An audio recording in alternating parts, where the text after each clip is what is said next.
बिहार के मुख्यमंत्री कौन है? नीतीश कुमार। पठान का विरोध क्यों हो रहा है? गाने में दीपिका पादुकोण ने भगवा रंग की बिकिनी पहनी है और शाहरुख खान के साथ कुछ बोल्ड सीन भी।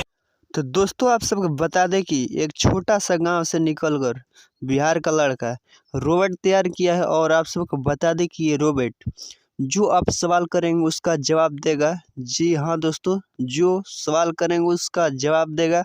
तो आइए हम इस वीडियो में दिखाते हैं। तो कितना सेंसियस है बताओ।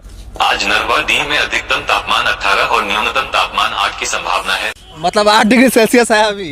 8 डिग्री से। पता चल गया? हाँ जी। कैसा लगा रोबोट? बहुत अच्छा लगा। इतने गरीब घर के होने के बावजूद देख सकते हैं जुगाड़ टेक्नोलॉजी से इन्होंने रोबोट बना दिया है। Left hand up, right hand up.